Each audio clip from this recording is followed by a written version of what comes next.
A primeira vez que desconfiei, nem foi por mim. Foi pela Bela. Eu estava sentado na oficina, limpando umas velas de ignição, quando ela chegou da escola, mochila pendurada no ombro só, a testa franzida daquele jeito que ela fazia quando estava tentando entender alguma coisa muito difícil. Pai, ela disse, largando a mochila no banco de espera, mãe vai buscar a gente no sábado ainda. Ergui os olhos, estranhando. Vai, ué. Porquê? Ela hesitou, mexendo na ponta da camiseta. É que, a mãe disse ontem que não sabe se vai poder. Que talvez tenha que resolver umas coisas importantes. Coisas importantes. O jeito que a Bela disse aquilo, engolindo seco, sem entender, me deu um nó no peito. Deve ser trabalho, filha, eu tentei aliviar, forçando um sorriso que nem eu acreditava. Às vezes acontece. Mas lá no fundo, alguma coisa se mexeu. Um desconforto pequeno, incomodo, como uma pedra no sapato. Bela ficou-me olhando, esperando mais. Como se, de algum jeito, ela soubesse que tinha mais coisa ali. E eu queria dizer para ela que estava tudo bem. Que às vezes a vida atrapalha, mas a gente dá um jeito. Queria muito dizer. Só que não saiu. Fiquei calado. Pai? Ela insistiu, baixinho. Tá tudo bem entre você e a mãe. Engoli em seco. Dei de ombros. Claro que tá, princesa. Menti. Só um pouco de correria. Ela forçou um sorriso. Aquele sorrisinho triste que criança faz quando sente que o adulto está escondendo alguma coisa. Depois subiu para o quarto sem dizer mais nada. Fiquei ali, limpando a mesma vela de ignição por uns bons 5 minutos sem perceber. A mente longe, repassando cenas dos últimos dias. O jeito da Carla de evitar o olhar. As saídas rápidas sem explicar direito. O telefone que vibrava no bolso e ela dizia assunto do condomínio, mas virava de costas para atender. Pequenas coisas.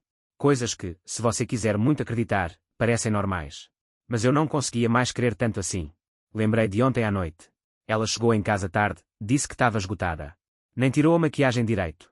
Deitou virada para a parede e apagou como quem desliga uma lâmpada. Sem beijo. Sem boa noite. E agora a Bela. Agora minha filha vinha-me perguntar, com aqueles olhos grandes e assustados, se a mãe ainda ia buscá-la no sábado. A primeira rachadura tinha aparecido. Pequena, mas fatal. Larguei a vela de ignição na bancada, limpei a mão na calça suja de graxa e encarei o portão da oficina, como se esperasse ver alguma coisa além do que meus olhos conseguiam alcançar. Não vi nada. Só a certeza, crescendo silenciosa dentro de mim, alguma coisa estava errada. Muito errada. E pior. Eu já sabia que não tinha mais como fingir que não estava vendo. O celular tocou no fim da tarde, bem quando eu estava fechando a oficina. Era um número desconhecido. Pensei em deixar tocar, mas alguma coisa me fez atender. Alô? Senhor Mateus. A voz do outro lado era de uma mulher, firme, mas parecia nervosa. Aqui é a Patrícia, mãe da Júlia. Amiga da Bela, lá da escola. Meu peito apertou na hora. Oi, aconteceu alguma coisa com a Bela? Não, ela se apressou em dizer. A Bela está bem. É que, ela suspirou, desculpa-me meter, mas, eu achei que o senhor precisava saber. A cada palavra dela, parecia que o chão debaixo dos meus pés ficava mais fraco. Hoje de manhã, eu estava passando de carro, perto daquele motel na saída da cidade, o Deville. Sabe qual é? Assenti, mesmo sabendo que ela não podia me ver. Sabia sim. Pequeno, discreto, quase escondido entre um matagal e um posto de gasolina. Então, ela continuou, a voz meio trêmula, eu vi a Carla, entrando lá. Com um homem. Fiquei mudo. O barulho dos carros na rua pareceu sumir. O cheiro de óleo queimado, da graxa nas minhas mãos, tudo apagou. Eu não ia falar nada, ela disse rápido, talvez com medo de ter cometido um erro, mas, eu conheço ela. Não podia fingir que não vi. Agradeci. Nem sei como. Acho que minha boca se mexeu, mas o som não saiu direito. Quando desliguei, fiquei parado ali, com o celular ainda na orelha, encarando o portão meio aberto da oficina. Por dentro, um silêncio pesado, sufocante. Meu primeiro impulso foi negar. Não podia ser. Devia ser um engano. Alguém parecido. Qualquer coisa. Carla, a mãe da minha filha. A mulher com quem eu construí uma vida inteira. Num motel. Com outro homem. Meu estômago virou.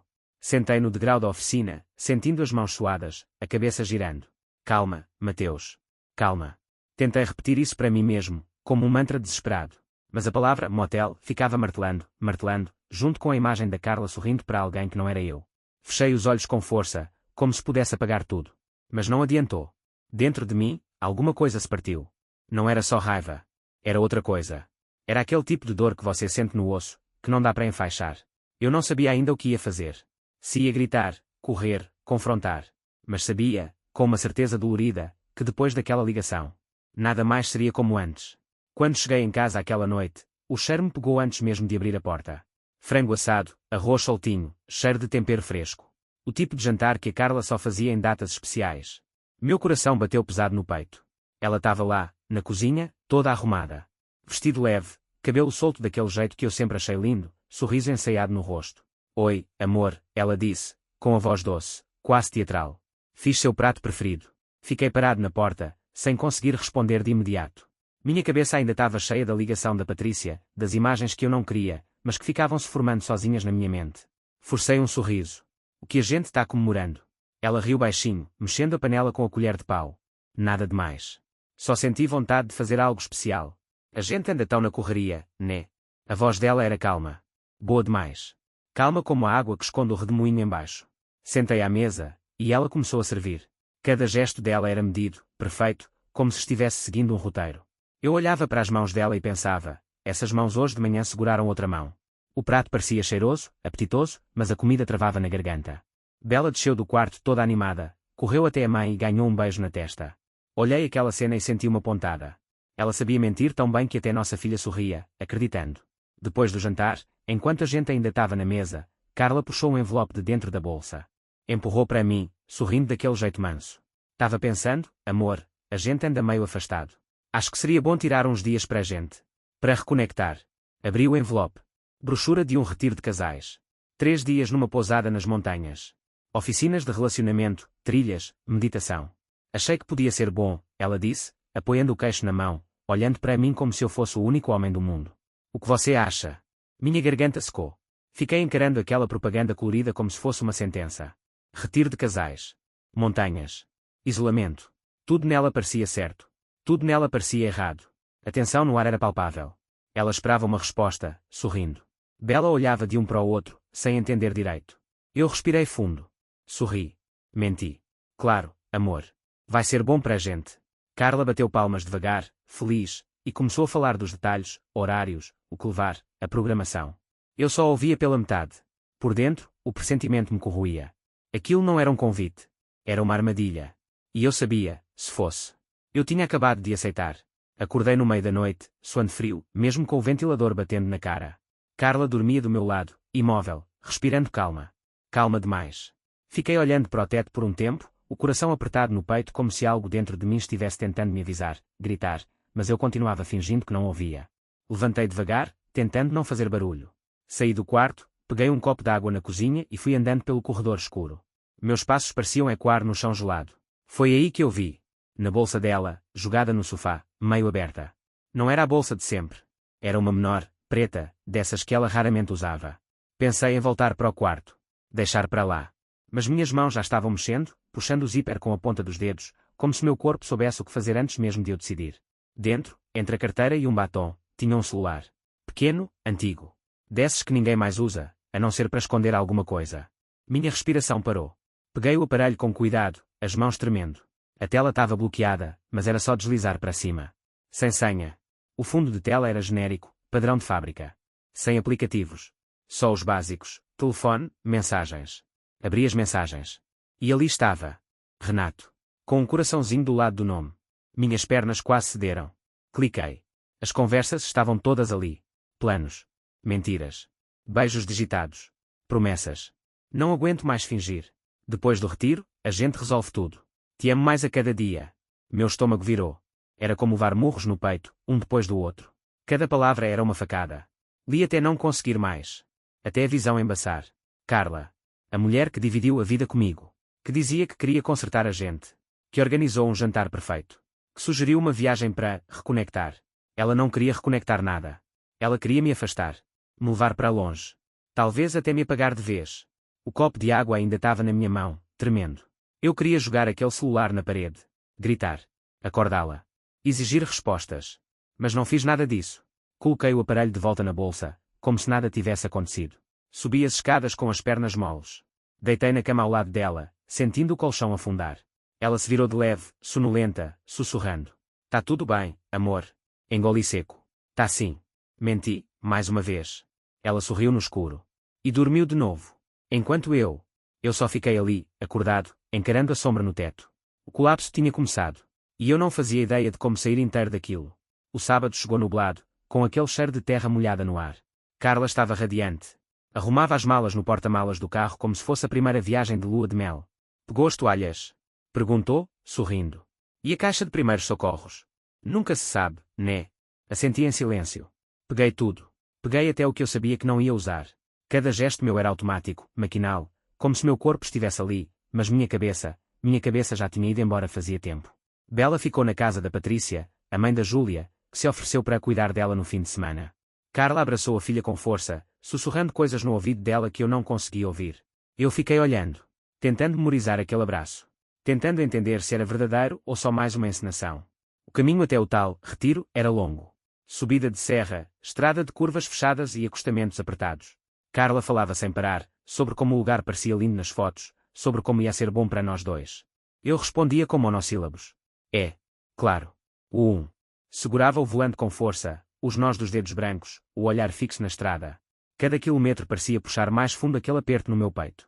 Quando começamos a subir a serra, senti o freio. Leve demais. Solto. O pedal ia quase até o chão antes de responder. Meu coração disparou. Testei de novo, disfarçadamente. Pisei leve. Nada. Pisei mais forte. Um tranco, um chiado estranho. O suor escorreu pelas minhas costas. Minhas mãos começaram a tremer. Não podia ser coincidência. Não podia ser defeito comum. Eu conhecia aquele carro melhor do que a palma da minha mão. Olhei rápido para Carla. Ela mexia no celular, distraída, como se nada tivesse acontecido. Pensei em parar o carro ali mesmo. Mas a estrada era estreita, sem acostamento decente. Atrás da gente, um caminhão se aproximava, roncando alto. Tentei manter a calma. Reduzi a velocidade, engatei a marcha mais pesada para usar o freio motor. Cada curva era uma batalha para manter o carro na pista. Cada descida, uma luta contra a gravidade e o medo. Carla finalmente levantou os olhos. Tá tudo bem. Tá dirigindo tão devagar. Não respondi. Me concentrei em respirar fundo. Em manter as mãos firmes. Em não deixar o pânico me consumir. Foi numa curva fechada, quase no topo da serra, que tudo desabou. O freio falhou de vez. O carro derrapou. A traseira deslizou para o barranco. Tentei controlar, puxar de volta. O volante parecia uma pedra nas minhas mãos. O mundo girou. Ouvi o grito da Carla. Ouvi o barulho de metal se retorcendo. E depois? Depois, só o impacto. Seco. Violento. O mundo ficou branco por um segundo. Depois escuro. Depois, nada. Quando abri os olhos, tudo parecia embaçado. As luzes acima de mim piscavam devagar, como se eu estivesse debaixo d'água. O cheiro de álcool, de desinfetante, de hospital, me invadiu de uma vez. Tentei me mexer, mas uma dor aguda atravessou meu corpo. Senti os pontos na testa, o peso no braço engessado. Meu peito doía cada vez que eu respirava. Fechei os olhos de novo, tentando puxar o ar sem gritar. Pai? A voz era baixa, trêmula. Abri os olhos de novo. Era a Bela. Minha menina. Ela estava de pé do lado da cama, o uniforme da escola ainda meio amarrotado, os olhos vermelhos de tanto chorar. Bela, minha voz saiu fraca, falhada. Tá tudo bem, filha. Você tá bem. Ela assentiu rápido, enxugando as lágrimas com a manga da blusa. Tu. Mas, pai, a mãe, ela engoliu seco, olhando para o corredor, como se tivesse medo de ser ouvida. A mãe tá dizendo para todo mundo que você perdeu o controle. Que você estava nervoso. Que você tentou se machucar. Meu estômago virou. O coração, mesmo fraco, bateu descompassado. O quê? Sussurrei, mal acreditando no que ouvia. Bela se aproximou mais, segurou minha mão boa entre as dela. Ela falou para a polícia. Disse que você estava descontrolado. Que a viagem era para tentar te acalmar, que você ficou agressivo no carro. As palavras dela batiam em mim como tapas. Eu sentia a cabeça latejar, mas não era da pancada. Era da traição. Mais uma. Mais suja. Mais calculada. Ela quer te incriminar, pai, Bela sussurrou, chorando de novo. Eu ouvi ela falando no telefone. Ela e aquele cara, o Renato. O nome dele. A faca cravando ainda mais fundo. Eles estavam combinando o que dizer, para fazer você parecer culpado. Fechei os olhos, tentando manter a cabeça fria, mesmo com o desespero subindo pela garganta. Carla não queria só me trair. Ela queria me apagar. Me tirar da vida da Bela. Me destruir completamente. Senti minha respiração acelerar. A dor nas costelas aumentou. Mas eu não podia desabar. Não agora. A gente precisa sair daqui, pai, a Bela disse, apertando minha mão. A gente precisa provar a verdade. Olhei para ela. Tão pequena. Tão forte. Mais madura do que qualquer criança deveria precisar ser. Assenti. Devagar. Com todo o esforço do mundo. A gente vai, filha. Mas como? Ela perguntou, a voz embargada. Juntei o pouco de força que me restava. Primeiro, a gente precisa de provas. Era isso. Não dava para correr ainda. Não dava para gritar. A gente ia ter que ser mais frio. Mais calculista que eles. Porque agora. Era a nossa vida que estava em jogo. A noite já tinha caído quando consegui alta do hospital. Assinaram a papelada rápido demais, como se quisessem se livrar de mim. Carla, claro, não apareceu para me buscar. Quem veio foi o irmão dela, o Cláudio, cara frio, sorriso amarelo, como quem queria estar em qualquer outro lugar. Cuida bem dele, hein? Disse a enfermeira na porta, com um olhar estranho. O Cláudio só assentiu e segurou meu cotovelo com firmeza, firme até demais, me guiando até o carro como se eu fosse um preso algemado. Bela estava escondida no banco de trás, abaixada, coração disparado. Eu sabia que o plano dela era simples e arriscado, esperar o Cláudio dar uma volta no hospital, fingir que ia buscar o carro oficial, e a gente escapava pelo fundo. A adrenalina me mantinha de pé. Cada passo doía. Cada costela parecia reclamar. Mas eu sabia, ou era agora, ou nunca mais. No estacionamento, o Cláudio fingiu um telefonema. Deu as costas. Era a deixa. Bela saiu do banco de trás, correu até mim. Eu, trôpego, apoiei o corpo nela. Atravessamos o pátio como dois fugitivos improvisados. Cada luz de poste parecia um holofote. Cada motor ligado parecia alguém nos seguindo. Finalmente entramos num carro velho, que a Patrícia, a mãe da Júlia, tinha conseguido emprestado para a gente. Sem GPS. Sem rastreador. Sem nada digital que entregasse onde a gente estava. Bela assumiu o volante. O pé dela mal alcançava direito o pedal, mas ela já tinha praticado escondido comigo várias vezes na oficina. A mãozinha tremia no câmbio, mas ela era valente. E agora era a única opção. Pegamos estrada de chão, cortando bairros que nem aparecem no mapa. Cada buraco na pista, cada farol que cruzava à frente da gente, era uma pancada no peito. Mas conseguimos. O chalé ficava a 1 hora da cidade. Velho, meio abandonado, numa área de sítios que quase ninguém frequentava fora de temporada. Pertencia a um cliente antigo da oficina, um cara que devíamos um favor. Quando chegamos, a noite estava fria e úmida. O chalé cheirava a mofo e abandono, mas era seguro. Fechamos todas as janelas. Apagamos todas as luzes. Só deixamos uma vela acesa no canto da sala. Sentados no chão de madeira, a Bela puxou um caderno da mochila. Escreveu tudo o que sabia. Anotações sobre conversas que tinha ouvido. Nomes. Datas. A mãe usou um e-mail falso para reservar o retiro, ela disse, baixinho, como quem tem medo de ser ouvida até pelas paredes. E, hesitou, eu vi ela assinando uns papéis escondida. Pareciam contratos. Com o nome do Renato. Meu sangue gelou. Ela já estava preparando tudo. Tirando meu nome das contas. Das propriedades. Talvez até do convívio da minha própria filha. A cada palavra da Bela, a imagem da Carla se desmontava. Não era mais a mulher que eu amei. Era outra coisa. Fria. Calculista. Passei a noite inteira traçando um plano com ela. Tínhamos pouco. Mas tínhamos o suficiente, datas, mensagens, o nome do Renato. E uma cópia escondida do celular secreto que a Bela, esperta como só ela, tinha conseguido tirar fotos enquanto eu estava no hospital. A gente não podia agir com raiva. Não podia agir com desespero. A gente precisava ser mais esperto. Mais frio. Amanhã, falei para ela, ajeitando o braço enfaixado, a gente arma a isca. A Bela assentiu, mordendo o lábio. Os olhos dela brilhavam de medo e coragem misturados. E ali, naquela sala úmida e escura, entre paredes descascadas e velas tremulando, a gente fez um juramento silencioso, ou a gente caía junto. Ou a gente vencia junto. Não tinha mais volta. O sol mal tinha nascido quando a gente pôs o plano em prática. Meu corpo doía em lugares que eu nem sabia que existiam. Cada respiração era uma facada nas costelas quebradas. Mas a cabeça estava mais clara do que nunca. A gente precisava fazer a Carla e o Renato se sentirem vitoriosos. Precisavam achar que eu tinha desistido. Que eu estava fraco. Que era a hora certa de terminar o serviço. Peguei o celular da Bela, entrei numa conta de e-mail antiga minha, da época da oficina, que ninguém mais lembrava que existia.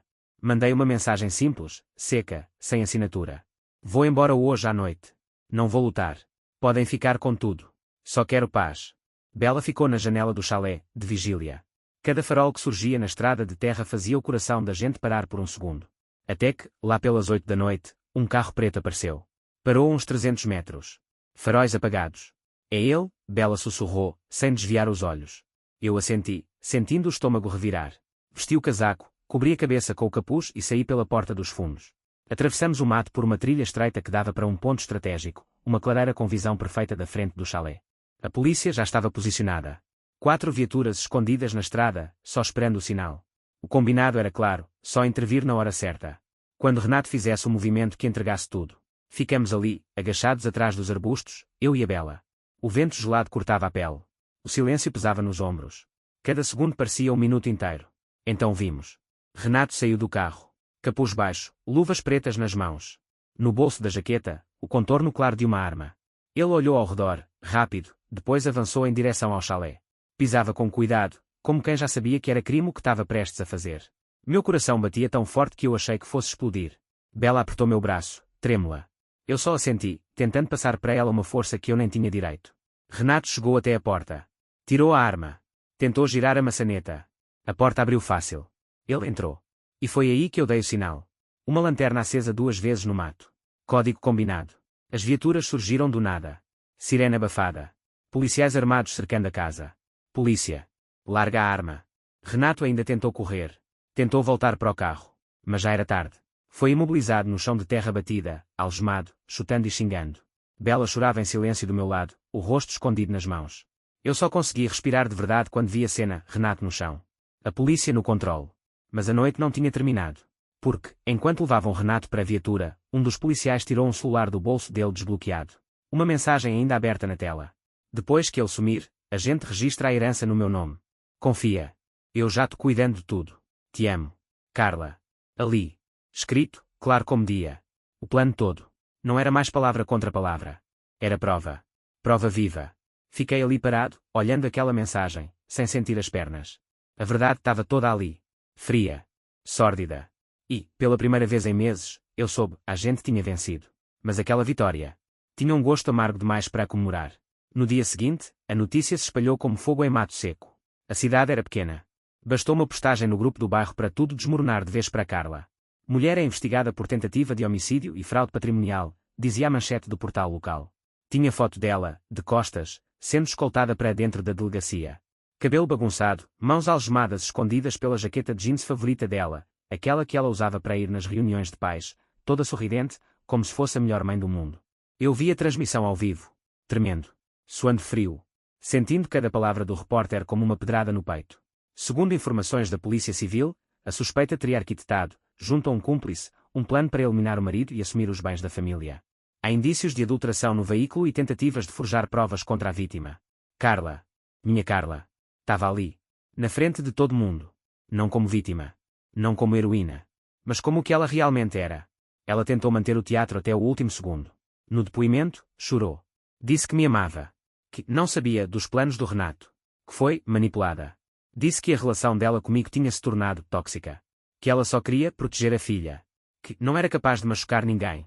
Mas as provas gritavam mais alto do que qualquer lágrima encenada. As mensagens.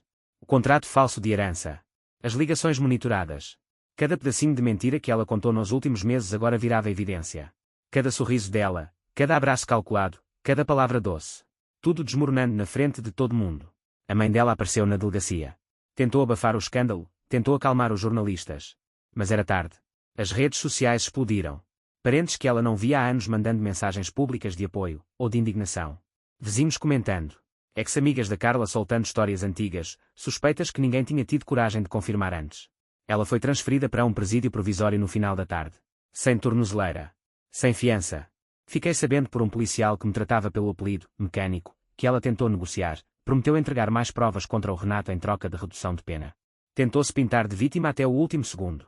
Mas não adiantava mais. A imagem dela. Aquela imagem de mulher firme, dedicada, mãe perfeita. Já tinha sido rasgada em praça pública. E enquanto todo mundo olhava para ela com horror, raiva, desprezo, eu só sentia vazio. Porque perder a mulher que eu achava que conhecia doía. Mas ver quem ela realmente era, doía ainda mais. Carla não era uma vítima. Nunca foi. Ela era a arquiteta do próprio fim.